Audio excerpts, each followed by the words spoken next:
हमारे देश में किसान का बहुत आदर है। उसको अन्नदाता कहा जाता है, उसको धरती पुत्र कहा जाता है, और हम भी किसान का आदर करते हैं।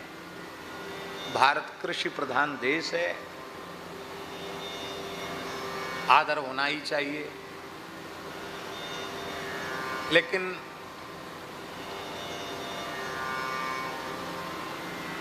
एक बड़ी बारीक बात है, क्या वह पुत्र सतपुत्र हो सकता है जो अपनी मां को विष दे?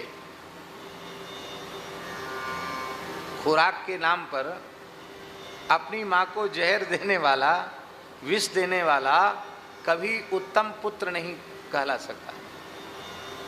आज किसान धरती पुत्र है,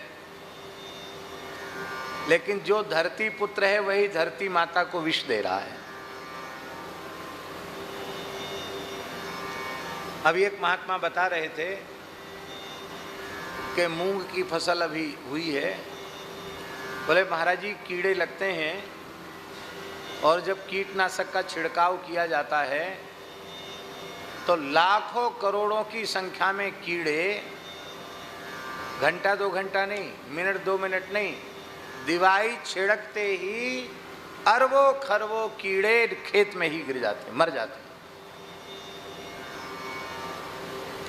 अब हम आपसे पूछ रहे हैं कि इतना भयंकर वह विष है, तो हम लोग कहते भैया वैद्य कहता है कि उत्तम स्वास्थ्य के लिए मूंग की दाल और रोटी खाओ, और जिस मूंग की हम इतनी महिमा गाते हैं उस मूंग के उत्पादन में इतना कीटनाशक का प्रयोग है, डीएपी, यूरिया, इन सब का प्रयोग तो है ही है, रासायनिक खादों का और कीटनाशकों का प्रयोग है।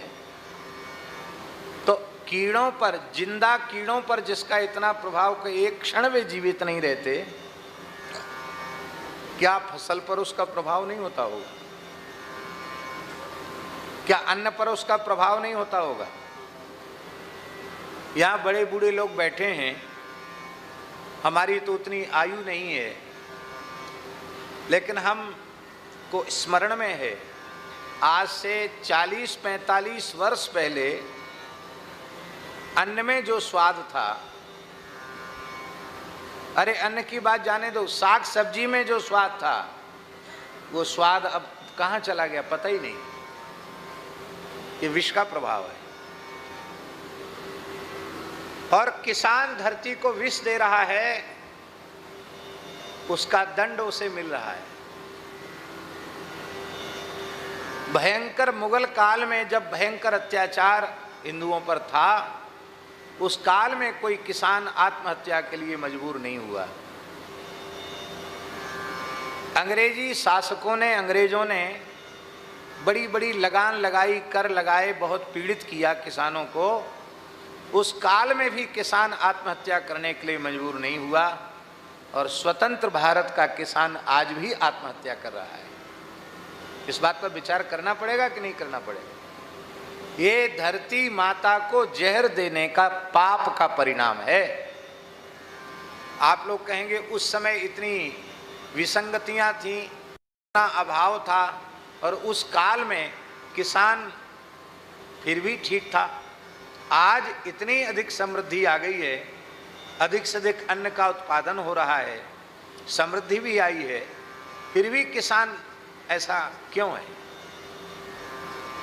देखिए, पहले गो आधारित कृषि होने के कारण किसान का बीज अपने घर का था, उसे बाजार से बीज नहीं खरीदना था। संकर प्रजाति का बीज उसको खरीदना नहीं था, उसका अपने घर का शुद्ध देसी बीज, शुद्ध बीज। आज शुद्ध बीज नहीं है अन्न का, बीज उसके अपने घर का। और हर किसान के घर में गोवंश हुआ करता था, तो खाद अपने घर का, बीज अपने घर का, और खेत जोतने वाले वृषभ भी अपने घर के, और शक्ति भी अपने शरीर की, अपने कुटुंब की, अपने परिवार की। तो कोई भी किसान ऋण नहीं लेता था। ये गो आधारित कृषि का परिणाम था। इसलिए थोड़ी बहुत समस्या आती, उसमें भी किसान धैर्य रखता था कि कोई बात नहीं, इस बार अतिवृष्टि अनावृष्टि हो गई, भगवान अगली बार भला करेंगे, और भला हो जाता था। अब बैंक से कर्ज लेना है, बीज खरीदना है, ट्रैक्टर से खेती करनी है, तो डीजल पेट्रोल सब खरीदना है। इतनी महंगी खेती हो गई कि किसान बिना कर्ज लिए खेती कर नहीं सकता, और अतिवृष्टि हो गई अथवा अनावृष्टि हो गई तो किसान के हाथ क्या लगा। और सरकारें किसानों का कर्ज माफ करें, ये समस्या का समाधान नहीं है। शुक्ला जी, ये समस्या का समाधान नहीं है। समस्या का समाधान है कि इस देश की सनातन जो कृषि व्यवस्था है, गो आधारित कृषि व्यवस्था, उस गो आधारित कृषि व्यवस्था को पुनः सरकार स्थापित करे। शिक्षा के माध्यम से, शासन के माध्यम से कानून बनाकर स्थापित करे, और जो ईमानदारी से गो आधारित कृषि करे उसको सब्सिडी दी जाए, वो सब्सिडी विशेष सब्सिडी का अधिकारी हो। और इतना ही नहीं, उसके अन्न को रासायनिक अन्न की अपेक्षा दुगने तिगुने कीमत पर सरकार खरीदे और उसका प्रचार प्रसार करे। आप देखिए कितने जल्दी किसानों के घरों में समृद्धि लौट के आती है। पर बात वही है कि हम लोग खाली बातें करते हैं, सुनते हैं और बस फिर चले जाते हैं। क्रियात्मक रूप से इसको लागू करना पड़ेगा, और ये तब होगा जब इस देश की शिक्षा गो आधारित होगी, जब इस देश की कृषि गो आधारित होगी, और जब इस देश की चिकित्सा गो आधारित होगी, और जब इस देश का आतिथ्य परंपरा का संस्कार गो आधारित होगा। ये चार काम जब हो जाएंगे तो देश में पुनः समृद्धि लौट के आएगी। हमारा ऐसा मानना है, जिस दिन भारतवर्ष का गोवंश सुखी संपन्न हो जाएगा, उस दिन भारत को किसी देश से, विश्व बैंक से कर्ज नहीं लेना पड़ेगा। भारत पूरी दुनिया को कर्ज बांटने वाला हो जाएगा। विश्व की प्रथम अर्थव्यवस्था बनेगा भारत, लेकिन वो तभी बनेगा जब गो आधारित भारतवर्ष का, भारतीयता का समग्र विकास होगा। तो ये स्थिति है। धरती पुत्र धरती को विष देता है, और अन्नदाता अन्न के नाम पर विष दे रहा है। तो धरती पुत्र, वो धरती को विष देने वाला, अपनी धरती माता के प्रति अपराधी हो रहा है, और जिसे हम अन्नदाता कहते हैं वो रासायनिक कीटनाशक युक्त अन्न, साग सब्जी आदि देकर अन्न के नाम पर विषदाता हो रहा है। ये है स्थिति। पृथ्वी का शोधन गाय करेगी। महाराज जी, शास्त्रों में लिखा है पृथ्वी का आहार क्या है। पृथ्वी का आहार है गोबर गोमूत्र। गोबर गोमूत्र धरती का आहार है। इसलिए किसान जब तक गाय का गोबर गोमूत्र का प्रयोग अपनी कृषि में नहीं करता है, तब तक धरती तृप्त नहीं होती है, धरती की उर्वरा शक्ति उसमें लौट करके नहीं आती है। ये धरती के शोधन का प्रकार। तो पृथ्वी, जल, तेज, वायु, आकाश, समय नहीं तो एक एक की चर्चा हम करते। इन पांचों स्थूल प्रकृति के तत्वों का शोधन गाय करती है। गाय वायु तत्व का शोधन करती है, गाय आकाश तत्व का शोधन करती है। महाभारत में लिखा है, निविष्टम गोकुलम यत्र श्वासम मुंचति निर्भयम विराजेति तम देशम पापम चास्यापकर्षति। जिस आकाश मंडल में, जिस वायुमंडल में गाय प्रसन्न होकर, स्वस्थ होकर जुगाली करती हैं, श्वास प्रश्वास लेती हैं, तो उनके लिए कहा गया विराजेति तम देशम। गायों के प्रतिष्ठित होने से वो देश अत्यंत सुशोभित हो जाता है, सात्विक ऊर्जा से संपन्न हो जाता है। और पापम चास्यापकर्षति, उस क्षेत्र का पाप ताप संताप सब गाय अपने श्वास प्रश्वास के माध्यम से अपकर्षण उसका कर लेती है, उसको अपने में विलीन कर लेती है। वहाँ के वातावरण को अत्यंत पुण्यमय और पवित्रमय वातावरण का निर्माण गोवंश कर देता है।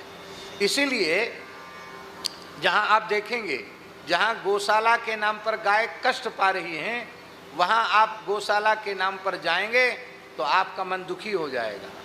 सूखी, दुर्बल, घायल गोवंश को देख करके मन दुखी हो जाएगा।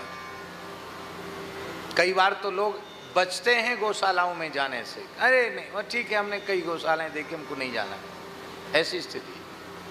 और जिन गौशालाओं में गोवंश सुखी, स्वस्थ और निर्भयता पूर्वक श्वास प्रश्वास लेता है, उसके परिसर में प्रवेश करते ही अंतःकरण की एक अलग अवस्था हो जाती है। लगता है यहाँ का क्षेत्र अब प्राकृत नहीं है, यहाँ का क्षेत्र दिव्य हो गया है। बस एक बात कहकर हम अपनी बात पूरी करेंगे और आपको फिर जाने की अनुमति भी प्रदान करेंगे। वो बात ये है, बहुत ध्यान से सुने, सबके सुनने समझने की बात है। आधुनिक विज्ञान मानता है कि स्थूल प्रकृति में विकार हुआ है, पर हमारा सनातन विज्ञान मानता है कि स्थूल प्रकृति में विकार होता नहीं, सूक्ष्म प्रकृति में विकार हुए बिना। माता जी, पहले सूक्ष्म प्रकृति में विकार आता है, तब स्थूल प्रकृति में विकार आता है। आप कहेंगे कैसे? हम आपसे पूछ रहे हैं कि धरती को, गगन को, जल को, अग्नि को, वायु को किसने दूषित किया? परमात्मा ने दूषित किया क्या? किसने दूषित किया? मनुष्य ने। तो मनुष्य तो ईश्वर की सर्वोत्कृष्ट रचना है, जो ईश्वर की सबसे श्रेष्ठ रचना है 84 लाख योनियों में। उस मनुष्य ने परमात्मा की बनाई हुई प्रकृति को इतना अधिक विषाक्त क्यों बनाया?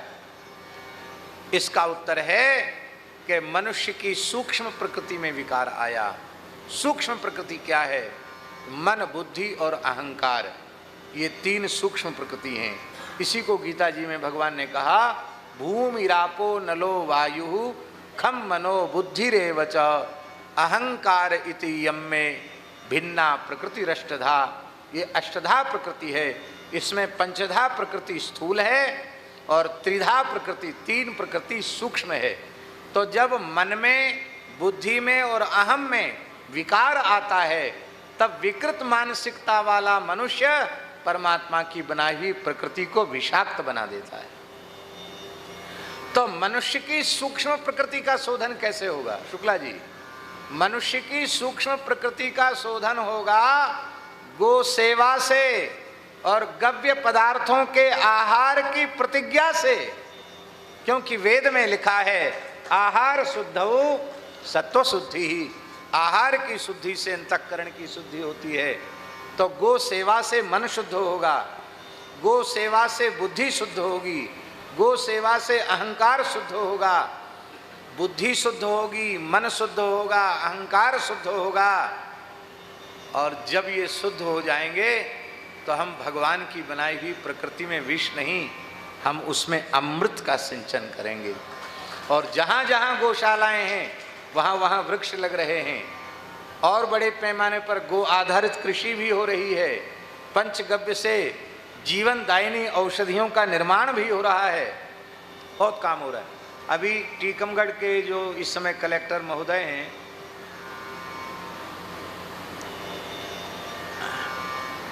इस समय जो टीकमगढ़ के जिला कलेक्टर हैं, बड़े सात्विक हैं।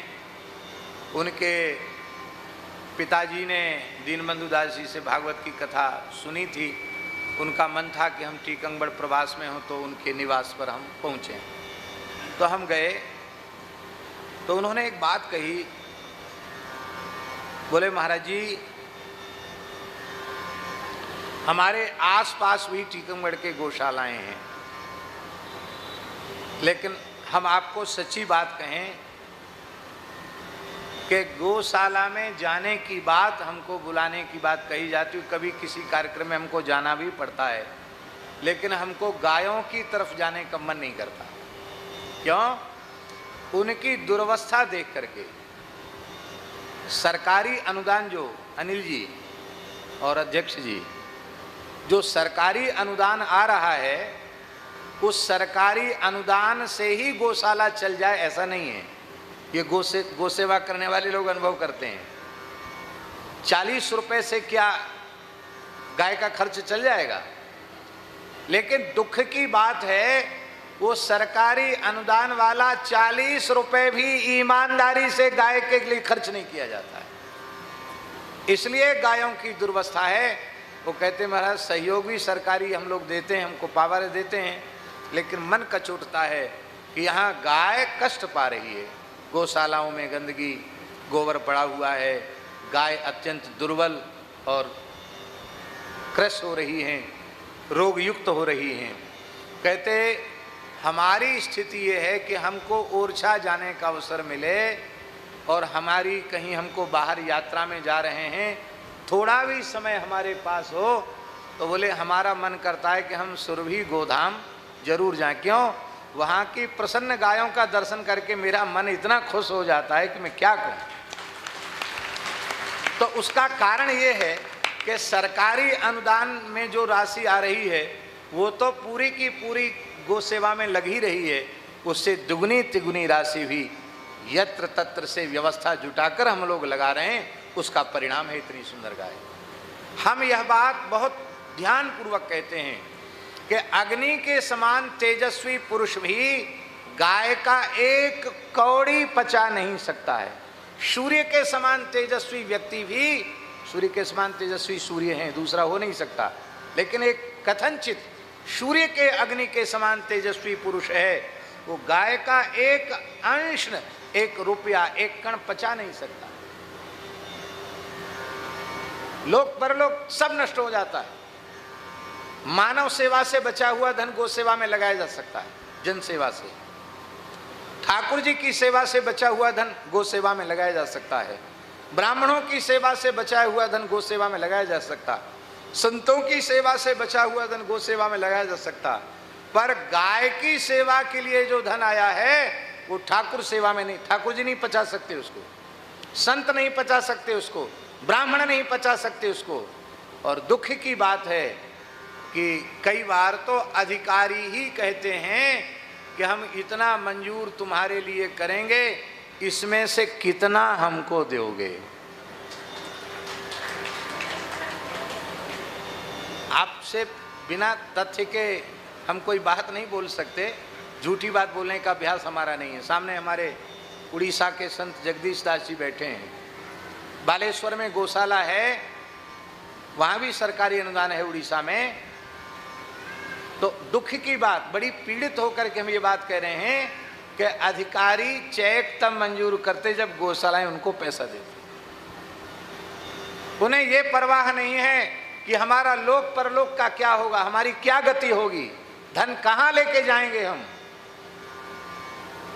तो भैया जब गो सेवा के द्वारा, गो आधारित कृषि के द्वारा सात्विक अन्न खा करके, गो सेवा करके, गो उपासना करके हमारा मन पवित्र होगा, हमारी बुद्धि पवित्र होगी, हमारा अहम शुद्ध होगा, तो हम धरती का भी पोषण करेंगे, जल को भी बचाएंगे, वायुमंडल को भी शुद्ध करेंगे, अग्नि तत्व को भी शुद्ध करेंगे, वायुमंडल को भी पवित्र करेंगे।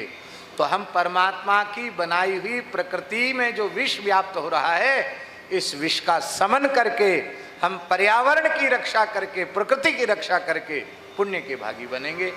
इन्हीं शब्दों के साथ आपकी मंगल यात्रा की कामना हम करते हैं। और अब पूज्य गुरुदेव के निमित्त और हमारे विधायक श्री अनिल जैन जी और जिलाध्यक्ष जी, इनका नाम लेने की जरूरत नहीं, तो हमारे अपने ही हैं, ये इनका ही आयोजन है। और दर्रेठा वाली गौशाला के तो ये समर्पित सेवक हैं अध्यक्ष जी, बहुत अच्छी बात है।